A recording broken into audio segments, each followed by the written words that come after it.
party. Go ahead.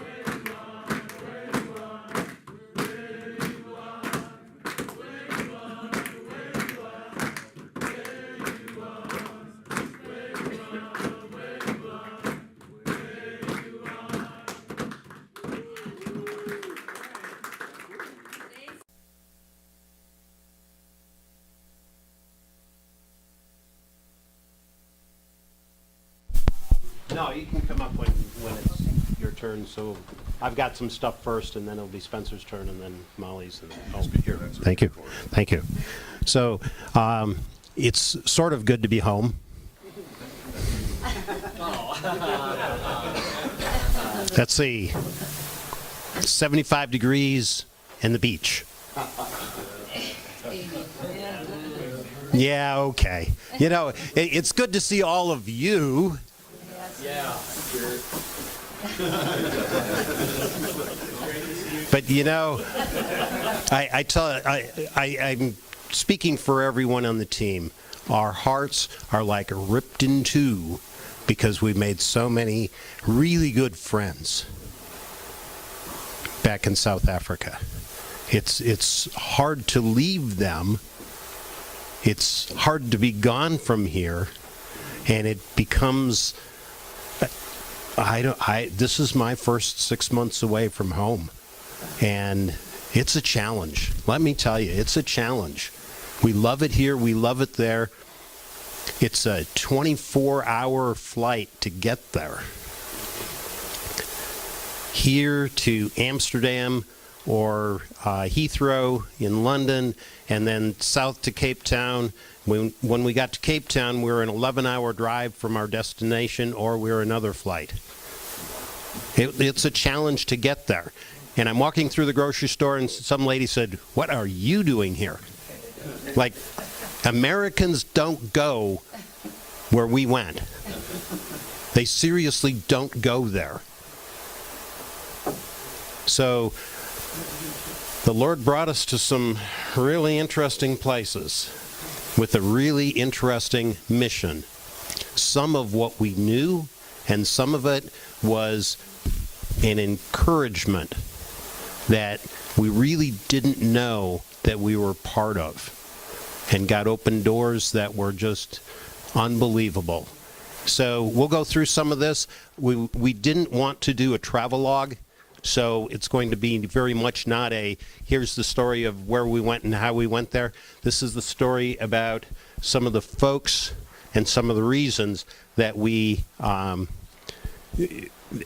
where we went. So let's just shorten that up to about verse 6. Verse 6? 6 through 10. 6 through 10, okay. Yeah. And raised up with him and seated with him in heavenly places is Christ Jesus, in order that in the ages to come he might show the surpassing riches of his grace and kindness towards us in Christ Jesus. For by grace you have been saved through faith, and not of yourselves, it is the gift of God, not as a result of works, that no one should boast. For we are his workmanship, created in Christ Jesus for good works, which God prepared beforehand that we should walk in them. Amen. And we stand in that daily. We stand in that when we are overseas. That was absolutely necessary. Like, what are we doing here? There were days where we all looked at each other and went, we're in South Africa. yeah. It was pretty wild and crazy. So there's the house. Nice place. The second floor has a little deck. It's about 6 feet by 8 feet. And I'll show you a few of the views. Note the fence across the front. There's a gate, electronic gate, so we at least didn't have to manually open and close the gate. But one night I left that gate open, and the next day my neighbor came over practically shaking that, like, you left the gate open. So, oh yeah, well, that didn't help either. View from the deck. Yes, they haul things on their heads. We saw sofas it took two people to haul the sofa. It took one lady to haul a full-size chair. These happened to be recycled plastic bottles, so it wasn't so heavy, but it was bulky.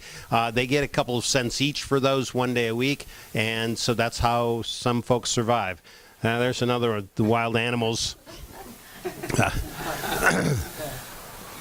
The longer we were there, the more African he became. There's another view off of our deck. That one picked up the Mercedes-Benz cars. There's a factory in East London, and a couple times a week the ships came in and they hauled them off to India. So, it's kind of fun seeing who's out there every morning. Well, there's another one. If you notice, if we're looking out to the ocean, the township is on our right, the town is on our left, and he found something somewhere. I don't know if it was stolen or not. Nobody's asking. But people would regularly walk by with building materials to take back to their shack, and any chance you had, people would bring doors by and lumber by and all kinds of stuff, and they were taking it back home and making use of it. There's sunrises. We didn't see the sunset. We saw the sunrises, and some of them were very, very spectacular. And you really couldn't sleep past about 5 in the morning because that sun came in so strong. It's awesome. In a culture, by the way, that you didn't do anything after dark. So you got up pretty much with the sun. By 4:30 and 5 a.m., groups of people were running past the house. And when that sun went down, people went home. They stayed home. You went back to your township. They stayed in their shacks because it just wasn't real safe after dark. And, you can't go to South Africa without checking out some of the animals. So without making a big deal, it was pretty awesome. We have, Spencer has a video of the elephants walking by our windshield. I mean, if they had swung their trunk, they would have hit the front of the car. And then it was interesting because all of the mamas, the baby was on the other side. And the mamas, every one of them, looking at us, making sure we weren't dangerous. But they were that close. It's pretty cool. But, we got lots of stuff. So these are the boys. Had to include the boys. These are our teenage boy elephants doing what teenage boys do everywhere. They're testing their strength. They're not really fighting. They're just pushing on each other, seeing who's the strongest today. Mama giraffe with the baby behind it. This is a yellowwood tree. They use that in a lot of their specialty lumber for finishes, tabletops, things like that. 300 years old, 400 years old, that's not unusual. They're pretty amazing. So when you saw a place where they had that kind of lumber, it was worth stopping. We drove about 20 miles up a dirt road built by prisoners at the turn of the century, and it just about took a four-wheel drive to get up the road. This is a view from the top. It's 3,000 meters, so you're pretty close to 10,000 feet. There are some pretty decent mountains in South Africa. It was pretty crazy. It was mostly a one-lane road, and people were going both directions. So, when you knew somebody was coming and you had to go past them, you had to find a place where it was a little bit wider and then just crawl past. Oh, you can't leave without, Leo here. This is not Cecil, the one that got... People asked me about it when we got there. Oh, yeah, do you know this guy? They assume we're from America. We must know the guy who shot the lion. And yeah, they didn't know Minnesota or anything. They just figured, we're from America, don't you know them? And we had a number of friends who said things like, don't you know, all of the evangelical preachers? Like, don't you know, haven't you been there? don't you go, and this guy's from Dallas and that guy's from California, and like, don't you know those folks? It was as misrepresented as our friends going, do you have electricity? We were doing iPad FaceTime, and they said, do we have electricity? Do you have indoor plumbing? Well, we do, but the township, most of those folks didn't. But, our house was pretty modern. It had lights and everything. This is one, I love this picture because, like, you see this in commercials. You see it in the movies. I never thought I'd see it in real life. So that's the sheep and the goats, and they get herded together. Scriptural in there somewhere.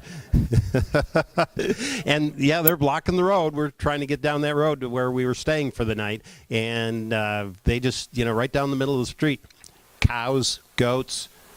You didn't see elephants down the middle of the street. No lions running around in town, which is another misperception. People would come back to us and go, after we were at the Addo Elephant Park and posted that one, somebody said, I'd like to have elephants in my town.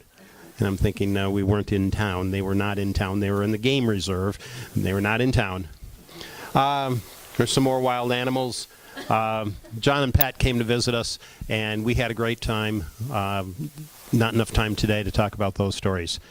There we are, and on the right-hand side it says Catch Projects, and that's a view of what used to be a farmhouse. Lots of farms there, about 8 acres, and so there's nice property. And I'm going to turn it over to Spencer at this point, and off you go to the cool stuff that you want to talk about. I want to say that we spent many hours here every day with the kids and working, cleaning it up, painting, chainsawing, so. Cool. Well, it feels weird holding a microphone that doesn't actually amplify my voice. So, yeah, Brian asked me to go to South Africa way back last March, and I decided to go. I went to school for marketing, and I was doing website development as well as just I was going there originally to raise funds for a housing project that we were going to do, but they were a little bit behind on that. So what I ended up doing was setting up a website. I actually developed my first WordPress website, which was super cool, something I have no experience in beforehand. And we also launched the first online donations page for Catch Project. So we're hoping that, not only our church, but churches all over the place, as well as a lot of nonprofits, will be able to raise funds doing whatever they want to do for Catch Projects. But that's kind of like a general synopsis. Obviously, that's just how donations work and raising funds work. Anyway, so Brian had asked me to talk about the location of Catch Projects, and the coolest thing about Catch Projects is that it's located right smack dab in the center of wealth inequality. And so the distribution of wealth inequality, I wish I had a marker. Do we have a marker by chance?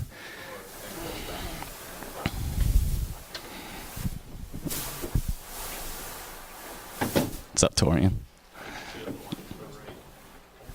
Sunday school supply.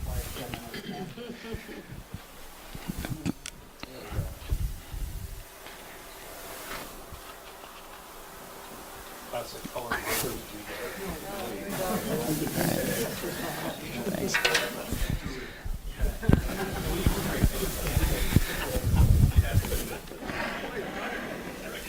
So let's put ourselves in this situation for a second. In 1990, during my lifetime, the apartheid was still very much a thing going on.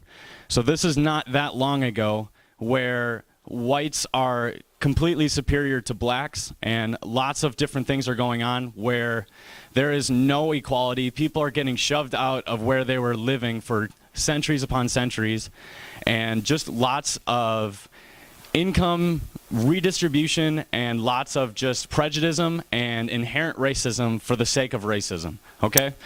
So here we have Catch Projects, just right here, smack dab in the middle.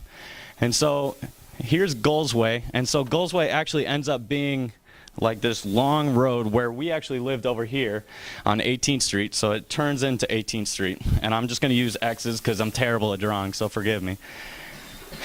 A little bit up here, we have this road, and this road stretches a mile. And over here we have about a township of 40,000 people that don't live in any sort of formal housing, barely any RDPs. It's terrible. There's no municipalities going on over here. Trash is littered everywhere. People are living in shacks. Those people that Brian were talking about that take wooden and building materials, they walk 5, 6, 7 miles to bring that back home every day. And so, or they'll take a shuttle, which they have to basically put a bunch of money together and then ship themselves all the way down. And then that's like almost all of their money for the day just to get to work, because it takes 50 Rand just to get there, and they're getting paid about 100 Rand, which in US dollars, that's about $6 a day that they're working for. And so most of these people are just sitting on the side of the roads being alcoholics and trying to make a living. And then the rest of them their dream job is working at a Spar, which is our equivalent of a Kmart or a Walmart. Okay? On this side, we have white neighborhood, white community. No white people live in the township of this 40,000. About 4,000 orphans live in this. So 10% of this is just orphans. And then we have just a bunch of white people with very nice high schools. There's actually a huge high school right here. All the high schools use uniforms and things like that.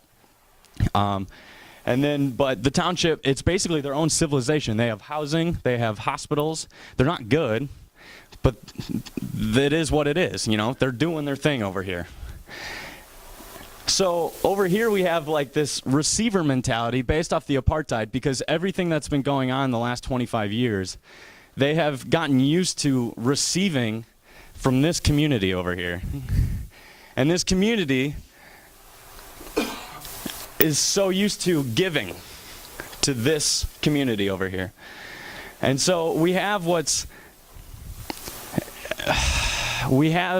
this situation where people are trying to move away from apartheid, and they realize what's going on.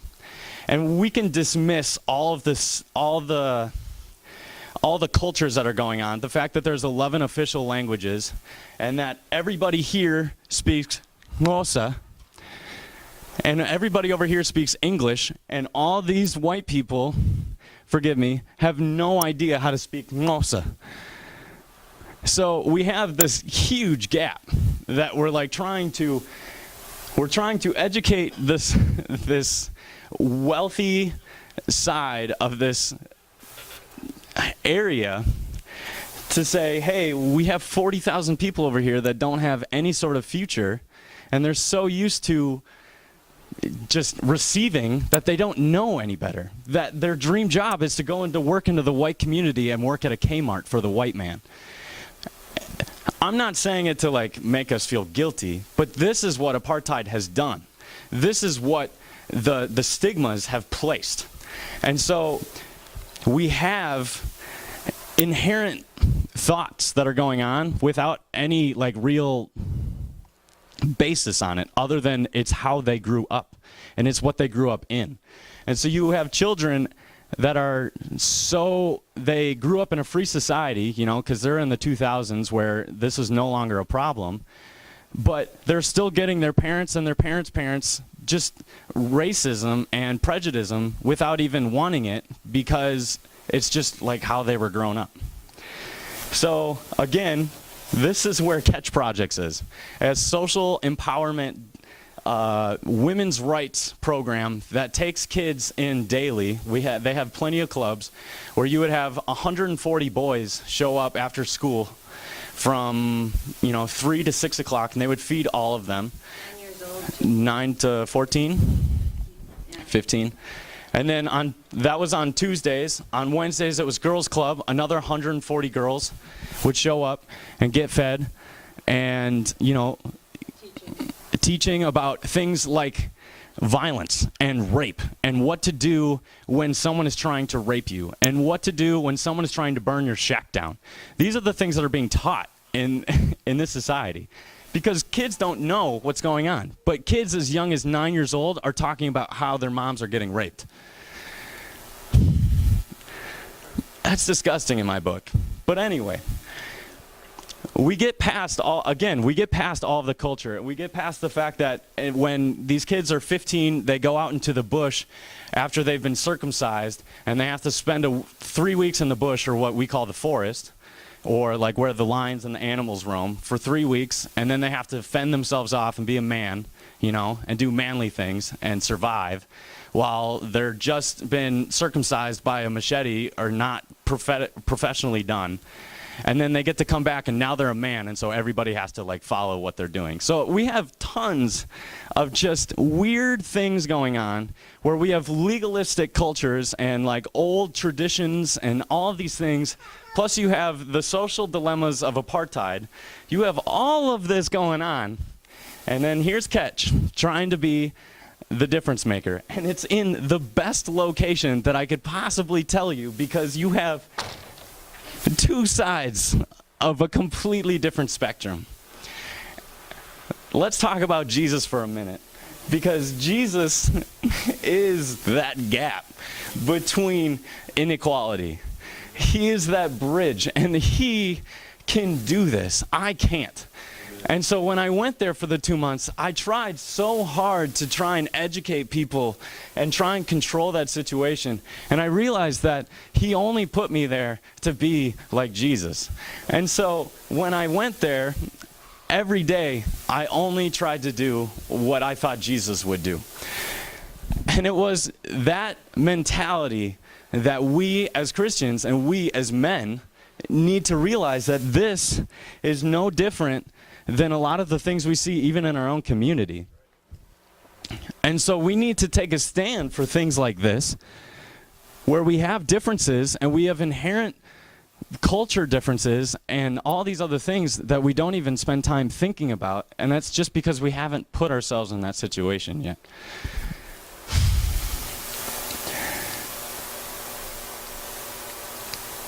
I think I'm done. Awesome. Thanks, guys. It is unbelievably difficult to process some of these things. I can't even explain how hard it is. I've been on the mission field 3 different times with groups of teenagers for 2 weeks at a time, and having been in the place for 6 months for us, 2 months for these two guys, that whole, what am I doing? How do I do it? How do I think about my life back home? How do I think about life there? Is really a challenge for us. And so when you say, are you happy to be back home? Only sort of. Because like I said before, it's like our hearts got ripped in two. It is just unbelievably challenging to try to grasp all the stuff that we possibly can out of those two cultures. So Molly does a really nice job of presenting some of the folks that we knew. So here we go. I got the clicker.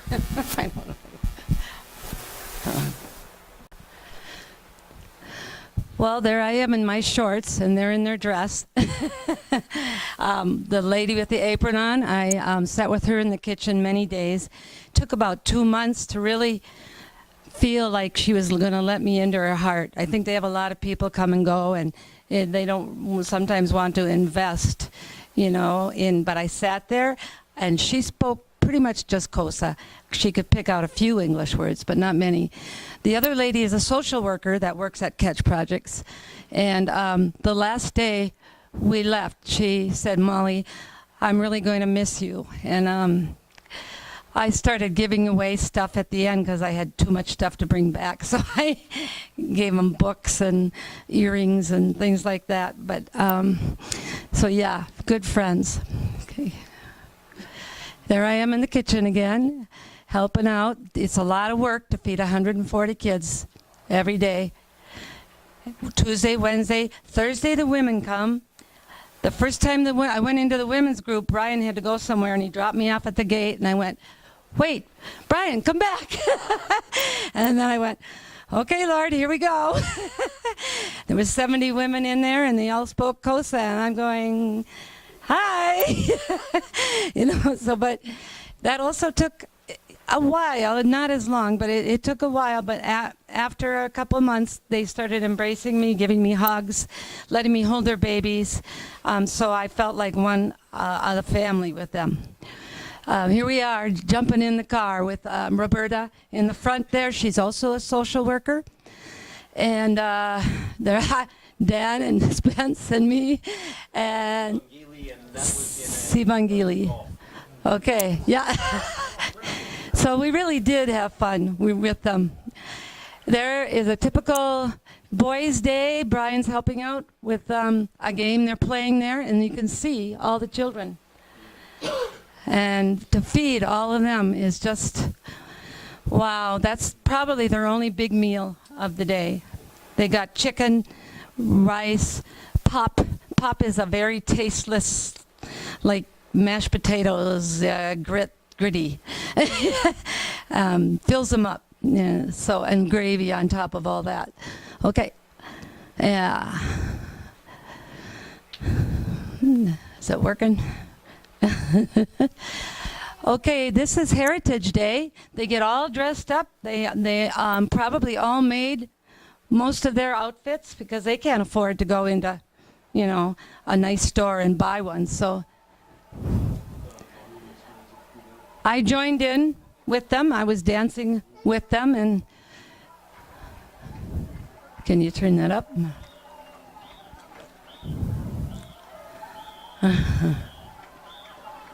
It's a huge deal. There were 200, maybe 250 ladies there. I think we fed them all too. Heritage Day is huge. So they all come in their special outfit and celebrate their heritage. Okay. This is in front of the one orphan home on Catch Projects. This is the only orphan home. Brian, can you point that Pumla up there for me? So This is Pumla. Pumla is the mama. They call her the mama. She's the mama of the orphan home. And the children, Kimmy, where Dan is, Kimmy, I wanted to take her home in the worst way. Just a sweet, sweet girl. And there was a little boy. Normally it was just girls, but that little boy got dropped off. He was left alone. His mama left him in a house for 2 days.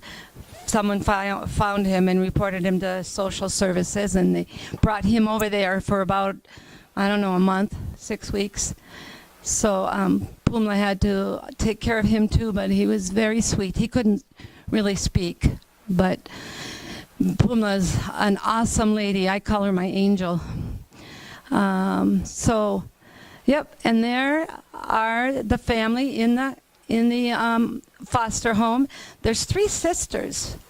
Tommy and the little girl that I said I wanted to take home, and she had Tommy was the tallest one. She was like 13, and Kimmy was like 5, and then there was a sister.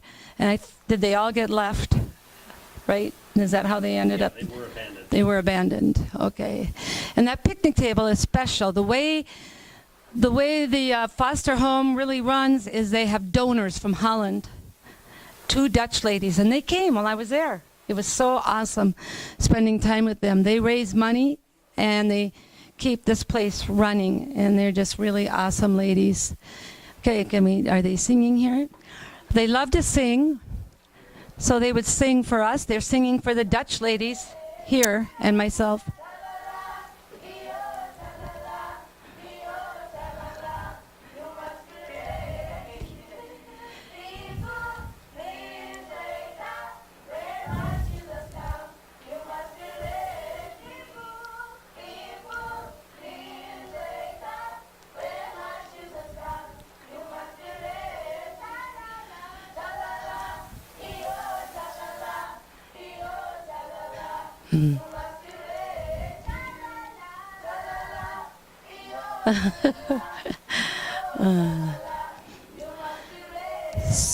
So we're going to show some other video of more other things, the churches we visited. On April 3rd, we're going to be speaking in church, and we have a lot more to show, but concerning the church we went to and concerning the church in the township.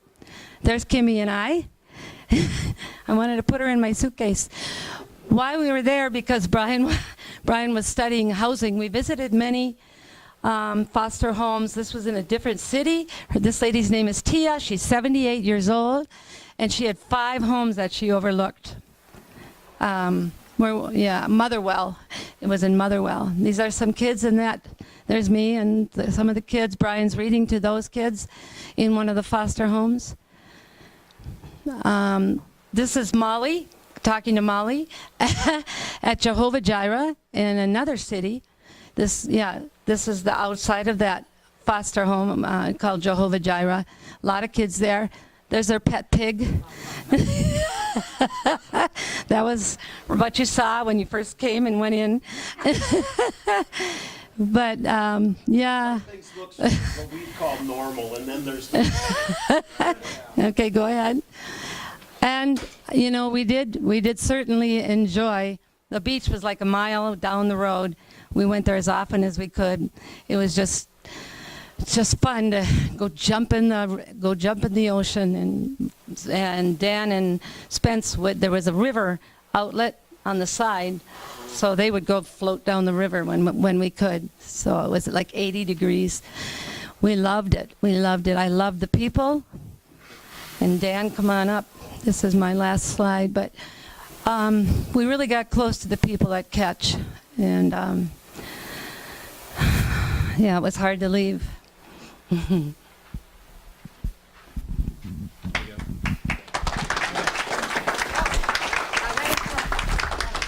Pumla made this outfit for me before I left. I didn't tell about it. She made this skirt. This is called a duke. So, and when I walked in, and Victoria, the lady with the apron, she went, yay, yay, yay, yay, yay, yay, yay! I don't know why she did that, but I think that's a kind of her way of celebration, saying I'm part of the family. your shoes. Oh yeah, and Fundi made my shoes, another lady, a family that we'll talk about on April 3rd. Right? I mean, in a way, that's just how we are. And that's good, bad, indifferent, I don't know. So we had the best intention to do what we thought we were going to do. And we had this, I didn't really have many expectations. I know Spencer didn't really have many expectations. I don't know about you guys. But by me not having expectations in my mind, I still had preconceived notions of what it would look like, So when my dad always says conflict or unmet expectations is the root of all conflict, right? So it's true. It's true. So I had this preconceived notion, expectation if you want, even though I tried not to, that we were going to go down, get these homes off the ground, at least get a shovel in the ground, start the first phase of the project, and we were close. And Brian and Molly did a lot of work on the forend to get the project off the ground, but there's just certain things that are out of our control that really, it just wasn't able to happen. We didn't have a board. There's some government officials that we needed approval from, and it just didn't happen, right? But then, so I come home, and I'm thinking about this trip, and it was an amazing experience, and we met all these people, and we experienced culture, and we were helping, and we were serving, and it was good. And then it's like, well, wait a second, did we really do anything? Did we really accomplish what we wanted to accomplish? And then God, just hits you on the side of the head and says, I don't want you to worry about the fruit or the seeds that you've planted. I don't want you to worry or control the eternal fruit that has been planted. And how many times, especially as men, I'm sorry, but especially as men, how many times do we like to plant seeds and say, all right, God, change it into this, right? And this is what I expect from you, God. So when you want to make that happen yesterday, I'll be happy. You know what I mean? In a way. So it's like God has been telling me, it's like, don't disregard the seeds that I had planted through you, you know? So one story, this is Civinati here, right here. This guy, we got to catch, Spencer and I got to catch, and he was sitting on the sidelines playing on his phone, not doing a whole lot. So what did we try and do? We tried to get him engaged, right? Started working, we were doing grounds work. I tried to teach him how to run a chainsaw. Story for a different day. But what I appreciate most about Civinati is that he wasn't afraid to at least try new things. So we're sitting in a meeting one morning, and I'm sitting there listening, going on what's in the meeting, and then I see Civinati outside the window on top of the building, straddling the corner of the building, hammering nails into the roof because it was flapping in the wood. But the nail would driven into the wood about a half an inch, and then he'd slam the nail over. You know, so all you craftsmen are probably, you know, I was looking at that. He wasn't even driving the nail in. It would go in about half an inch in the wood, and then he would just bend the nail over. And I was like, that's obviously not right. But what I appreciated most about his attitude towards things is that he was not afraid to at least try, you know? And no, it wasn't right, and no, it wasn't how I thought things should be done, and no, it's just not right in general, but he at least wasn't afraid to try, you know? And then again, it's like we look at God's will for our lives, and we say, Lord, I want to do your will, but I want it to look this way. How many of us are afraid to actually really just try, you know? Is there another slide? Oh. Yep. So that's Civinati again. And then another yeah, and that's Spencer with long, flowy hair.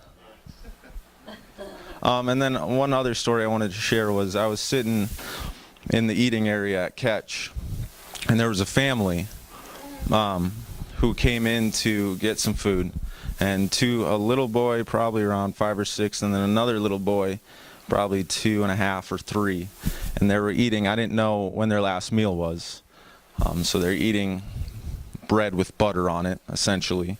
And so I was playing soccer with the older boy just a little bit inside, and then the little boy is eating a sandwich, and you know, I just wanted to pick him up, right? So I put my hands out like that, and you know what he does is he gives me his sandwich, you know. And I don't know, sorry, it's a tearjerker, but not really my intent, but he gives me his sandwich. I don't know when his last meal was. I don't know when he ate. You know, his stomach was kind of got that malnourished thing going on. But he barely had anything. And he probably could have eaten 4 more of those sandwiches. But you know what he chose to do? He chose to give what he had. And that also hit me like a ton of bricks. Is because a lot of times we don't think that we have a lot. We don't think that we're capable of building 24 foster homes, or we're capable of leading worship, or we're capable of cooking bacon. I don't know. Sometimes we don't feel like we have a lot. But God has not called us to give a lot. He's called us to give what we have. And just some lessons that I'm still hashing out in my own life, you know. But we're called to give what God has given. And especially when we're given in things in abundance, that we're called to give what is already His. Yeah.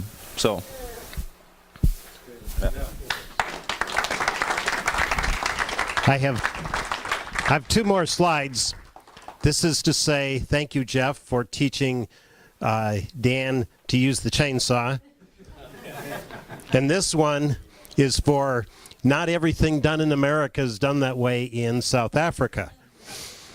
No kidding, 1 notch in the bottom of the tree. The guy climbs up the tree, trims the branches, absolutely not tied off on anything, wearing flip-flops. And on occasion, hanging on with one hand and running the chainsaw with the other hand. And I said, well, there's our classroom, right by the base of the tree. And I said, are you sure? And he looked at me and goes, we do things differently in Africa. So There he is, and he knew how to drop the branch and leave, just enough wood hanging on so the branch went straight down, and then he would cut it off. And of course, he had to make sure there are two guys working, one on the bottom clearing off the branches, so that those branches would go straight down. Never missed a beat. Hour or so, and he was done with that tree. And then, as he was going down, he cut off chunks of the tree. Amazing. It was just amazing to watch this guy. That's a craftsman.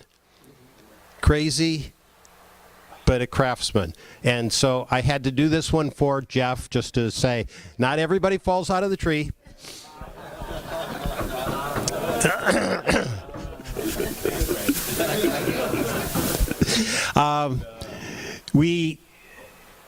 This is our farewell. If you see on the cake in front, it says farewell. I know the light's not so great here.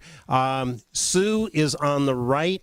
She has been leading catch for 15 years. Sue has had serious health issues. The whole fall we were there, from September through the holidays, she was incapacitated. So Molly and I ended up being kind of the foundation for running catch, even though we didn't know what we were doing. And, we didn't do the financials or anything like that. But there is a level of adult supervision for everybody else is about 25 years old there. So, we did the best we could, and we weren't their boss or anything, but just being there allowed this thing to continue uninterrupted. Veliswe, next to Sue, is having a baby, probably already had it.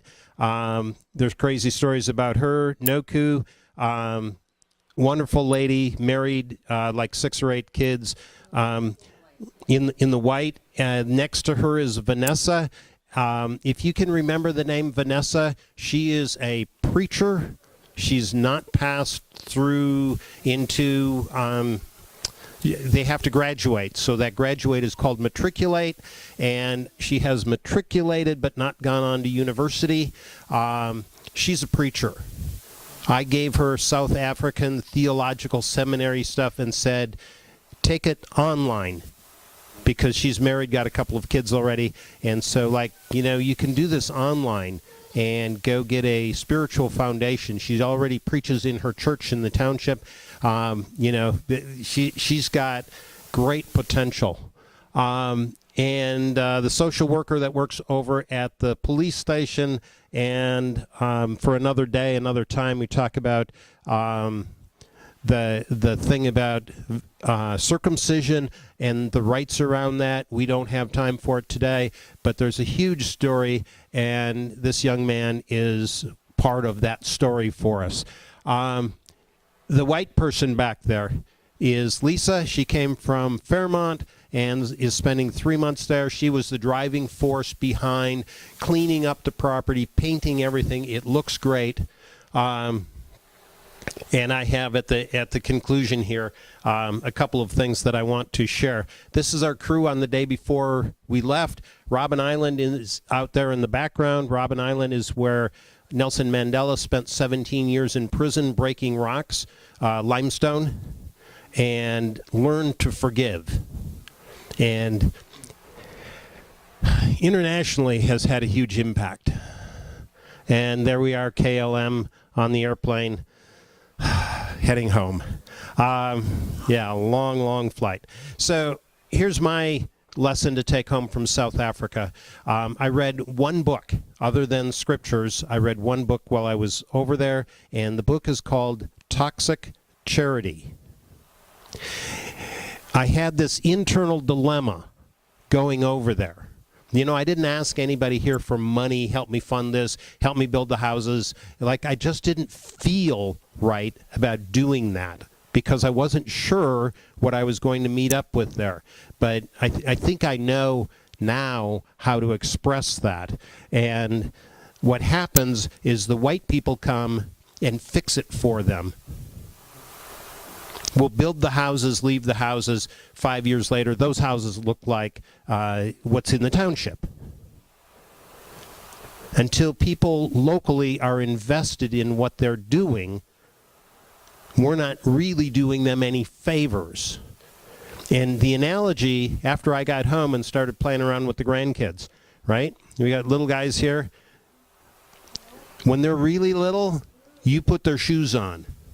But at some point, you go, no, you put your own shoes on. I'll tie them. And then they grow up and you say, no, you learn to tie your shoes. Here, I'll start, or you start and I'll finish. And, you check on them. But there's a step and a step and a step and a step. We don't sometimes in our kindness do any favors, like we don't do any favors to our kids by tying their shoes until they're 10 years old. 11, 12, 25, just get some Velcro. How does that work? Where is it that you get slip-ons instead. So that's really the heart. And when we were at Catch, what we saw is they start at 9. And I'm looking back at my educational literature that says half of all you learn by the time you're 5.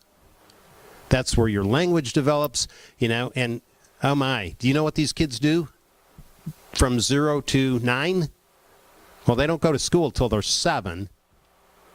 And so they hang out in the townships doing absolutely nothing. And by the way, you can't play because they take an electric wire. This is how they get their electricity. It's stolen electricity, and everybody acknowledges it's stolen. So they go plug the wire into the transformer. No kidding, by themselves. Oops, there went another one. They got electrocuted. And they run the wire down the street, sometimes buried, sometimes just laying on the ground. Not really buried, because you can't dig there because there's somebody else's wires are there. And they run it to their house, and they plug it in, and that's my light or my refrigerator. They don't have electrical connections. They don't have electrical tape. They just run it there, and, whatever wires are hanging, they're hanging. And people regularly get electrocuted. They have rails. What did they call them? They have a lot of them when they don't have electricity. Oh, well, too many people plug into one transformer, what's going to happen? It's going to blow up. And while we were there, it was 3 weeks before the electric company came and replaced the transformer. So 40,000 people without electricity for 3 weeks. Well, then they finally went into this intersection right over here that Spencer was talking about, burned a bunch of tires, got on the newspaper, and isn't that funny? The next week, that was all fixed. So that's the way people without a standing in the world deal with their troubles. Until somebody gets shot or you burn a few tires, burn some cars, nobody pays attention.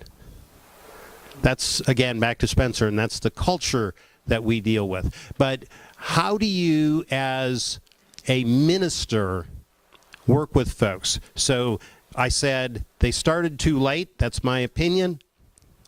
And they also end too early. The teens come on Friday afternoon, and they're up to 18 or 19 years old. And then you know what they do? Same as they would have done if Catch wasn't there. They go back to the township. There is 70% unemployment in the township. That means 3 out of 10 people have a job that walk by that nice little place. There's a steady stream of people every morning, but that's 3 out of 10. Looking in my What is- cave, asking for a family for water. Yeah. And 50% or more have AIDS. And that's why you've got 50 million people in the country, 4 million orphans in the country. That means Granny's not taking care of those kids either. So I don't know how many kids are without parents. It might not even be counted. It is the worst in the world. It's sort of a first world country and sort of a third world country. We visited a safe house also where they get babies that are found in the bushes or left on somebody's doorstep. Yeah, so we visited a safe house also. She had 20 babies, and some of them needed a lot of help. Some of them were normal, but some of them were physically disabled, and she didn't know where her money was going to come from to help. So South Africa, the gap between rich and poor, as Spencer was talking about, is the largest in the world. There are very wealthy people, and then 40,000 people, dirt floor shacks. They don't own them, by the way, so if the government decides they're going to bulldoze your shack, oh well, that's too bad. And they get to, and every once in a while they do. If somebody lights one on fire, that happened in Cape Town while we were there, 1,000 houses burned. The president of South Africa, Zuma, is very, very bad guy. Corrupt.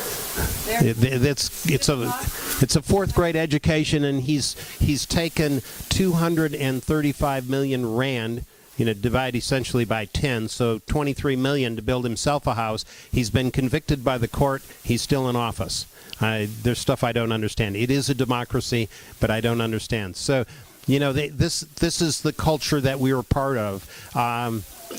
Anyway, the one point I was trying to make before we get so distracted is that the connection between being 18 or 19 and getting a job and having a skill is missing. Some of that is because, culture, as Spencer was alluding to, they are so used to receiving. Give me, give me, give me, give me, you owe me. Well, it's all the government's fault. And not stepping up and saying, I'm going to be responsible, I am going to. And we've got a bunch of stories about people and things that have happened that you'd say, I can't believe it, but then, you know what? People have dreams and visions, and some of those kids go for it. We didn't talk about Theo today. We'll talk about him another time. Theo's a bright, shining star. We didn't talk about Tabani today. A young man with potential that hopefully will move ahead this next year. And we didn't talk about Sue as director and old school who says, oh, these poor kids, we need to feed the poor kids. I'm telling you, they're not poor kids. We have